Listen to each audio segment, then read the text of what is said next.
नमस्कार, मैं जितेंद्र चतुर्वेदी मतांतर में आप लोगों का स्वागत है। यूं तो राहुल गांधी भारत जोड़ो यात्रा पर निकले हुए हैं, लेकिन अपना सरोकार उनकी उस 3,500 किलोमीटर लंबी यात्रा से तो एकदम नहीं है।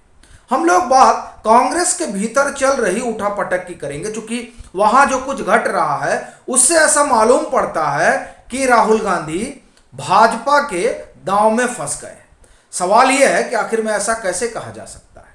तो उसके कुछ संकेत हैं जो मैं आपको बताता हूं। पहला तो कांग्रेस का अध्यक्ष कौन होगा, इस बात को लेकर जब से आम चुनाव हुआ 2019 का, उसके बाद से राहुल गांधी हटे और राहुल गांधी ने हटने के बाद से यह तय कर लिया कि कोई जो अध्यक्ष बनेगा वो गैर गांधी परिवार का होगा। वो गांधी परिवार से तो एकदम नहीं हो सकता।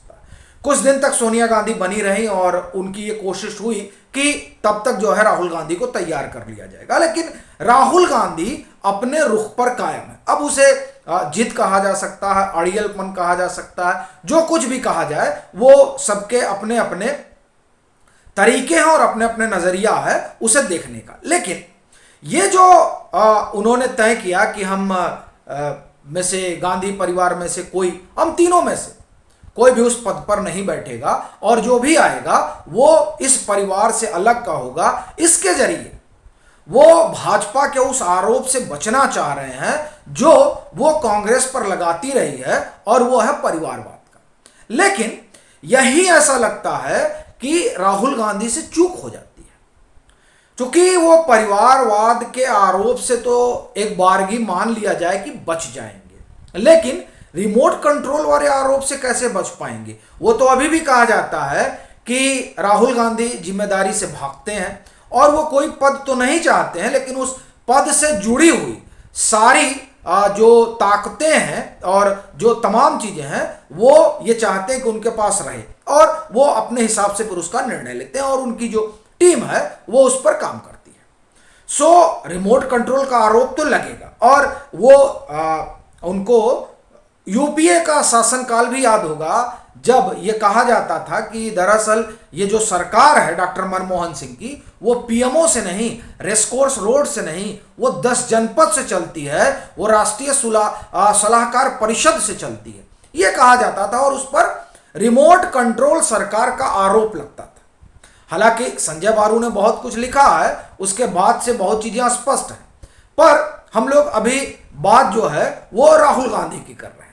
तो राहुल गांधी परिवारवाद से बचने के फेरे में रिमोट कंट्रोल में आकर फंस गए। एक तो ये, दूसरा आप ये देखिए कि वैसे तो सोनिया गांधी ने साफ कहा है कि हम किसी का पक्ष नहीं ले रहे हैं, लेकिन ये बात एकदम स्पष्ट है कि राहुल गांधी ये चाहते हैं कि अशोक गहलोत अध्यक्ष बने, और इसके लिए जब सोनिया गांधी अपने इलाज के लिए विदेश जाने वाली थी, तब वो अशोक गहलोत से मिलकर जाती हैं और बजाबता ये खबर रही कि वो ये कह के जाती हैं कि आप तैयार हो जाइए, राहुल तैयार नहीं हो रहे हैं, तो अब आप ही को जो है ये कुर्सी संभालनी है।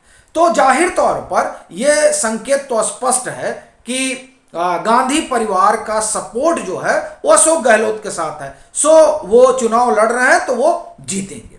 लेकिन यहीं से एक दूसरी समस्या खड़ी हो जा रही है, राजस्थान में क्या होगा, और इसीलिए कह रहा हूं कि भाजपा के दांव में वो फंसते नजर आ रहे हैं। भाजपा के लिए अगर राजस्थान में कोई कांटा बना है तो अशोक गहलोत है। अगर अशोक गहलोत वाला कांटा निकल जाता है तो भाजपा के लिए वहां दुविधा कम हो जाएगी। वो इसलिए चूंकि अशोक गहलोत अध्यक्ष बनकर आ जाते हैं, तो उनकी ये कोशिश होगी कि वो जिन्हें चाहते हैं वो वहां मुख्यमंत्री बने राजस्थान में, और अगर वो मुख्यमंत्री नहीं बनता है तो जाहिर तौर पर अशोक गहलोत उस तरह से तो एक्टिव नहीं रहेंगे, भले वो अध्यक्ष रहें, कि राजस्थान में सचिन पायलट दोबारा लौट कर आ पाए, भले ही आला कमान की कोशिश हो।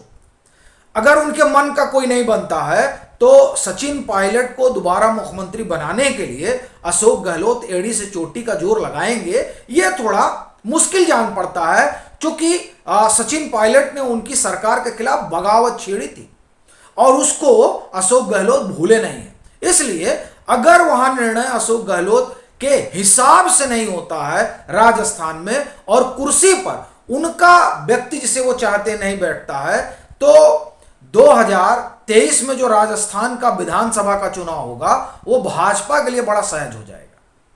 तो एक तो वहां यहां ऐसा लग रहा है कि राहुल गांधी फंसते नजर आ रहे हैं, और तीसरी चीज जो नजर आ रही है वो कांग्रेस के भीतर जो घमासान चल रहा है उसे लेकर दिख रही है। अब आप कहेंगे कि अब वो कौन सा घमासान चल रहा है, तो देखिए, जैसा हमने शुरू में कहा कि अशोक गहलोत गांधी परिवार की चॉइस है, ये पूरी कांग्रेस जानती है। अब ये अलग बात है कि उसमें मल्लिकार्जुन खड़गे भी चर्चा आना चाहते हैं, शशि थरूर आ ही रहे हैं, दिग्विजय सिंह भी चुनाव लड़ना चाह रहे हैं, मनीष तिवारी भी अपने तरीके से जोर आजमाइश करेंगे, चर्चा है। लेकिन अशोक गहलोत के पीछे कौन खड़ा है ये पूरी कांग्रेस जान रही है। अब जो गौरव वल्लभ है कांग्रेस के प्रवक्ता, वो अभी बोलने में जो है शशि थरूर के ऊपर चढ़ गए, चूंकि वो G23 वाले हैं। और अशोक गहलोत तो जाहिर तौर पर कौन है ये सभी जानते हैं, सो उन्होंने अशोक गहलोत की प्रशंसा में कसीदे पढ़ने शुरू कर दिए, और उनके प्रशंसन कसीदे पढ़ रहे हैं और शशि थरूर को आड़े हाथ ले रहे हैं। सो ये जो परिस्थिति बनी उससे एक चीज तो ये भी जाहिर हो रही है कि राहुल गांधी यहां पार्टी को एकजुट करने में लगे हुए हैं, भारत जोड़ो यात्रा लेकर निकले हुए हैं, और जिस तरह की परिस्थितियां बन रही हैं उसमें लग रहा है कि पार्टी के भीतर ही सरपुटोल शुरू हो जाएगा, और ये शुरू हो चुका है। इसीलिए जयराम रमेश को ये बयान देना पड़ता है कि साहब आप लोग कम से कम शब्दों की मर्यादा का ध्यान रखिए, और सब हमारे सहयोगी हैं, इसलिए परस्पर एक दूसरे पर ऐसा बाण मत छोड़िए कि खटास पैदा हो। अब लीजिए, तमाम चीजें मिठास के लिए हो रही थी, लेकिन यहां बात तो खटास की तरफ बढ़ चली है। तो ये जो 3-4 बातें हैं ये बहुत बारीक हैं, लेकिन साफ नजर आ रही हैं कि असल में भाजपा 2-3 चीजें चाहती थी कि इस तरीके से बात आगे बढ़े, और उस तरीके में उनके लिए कांग्रेस से पार पाना बड़ा आसान हो जाएगा। अब ये अलग बात है कि अशोक गहलोत के बनने के बाद जाहिर तौर पर कांग्रेस में एक अलग तरह की ऊर्जा आएगी, ऐसी अपेक्षा की जा रही है।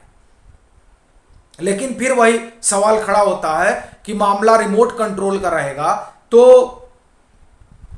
अशोक गहलोत का कितना सुना जाएगा। लेकिन फिर भी वो बात की बात है, पहले तो ये तय हो कि अध्यक्ष बनता कौन है। बहरहाल जो भी हो, लेकिन उसमें 3 बातें जो साफ दिखाई दे रही हैं। राजस्थान के लिए संकट, दूसरा ये परिवारवाद से बचने के फेरे में रिमोट कंट्रोल में फंस गए, और तीसरा ये चुनाव ने कांग्रेस के भीतर एक नए तरीके का घमासान खड़ा कर दिया है। अब ये कितना आगे जाएगा वो एक अलग मसला है, लेकिन जो मौजूदा परिस्थितियां हैं वो ये जाहिर तौर पर बता रही हैं कि ये जो चुनाव वाला मसला हुआ जिसमें राहुल गांधी का एक अपना रुख हुआ, ऐसा लगता है कि ये जो उनका प्रयोग है वो कहीं पंजाब वाला प्रयोग न साबित हो। अभी के लिए फिलहाल इतना ही। अगर आप मतांतर से नहीं जुड़े हैं तो जुड़िए, वीडियो को लाइक कीजिए, शेयर कीजिए और अपने सुझाव जरूर साझा कीजिए।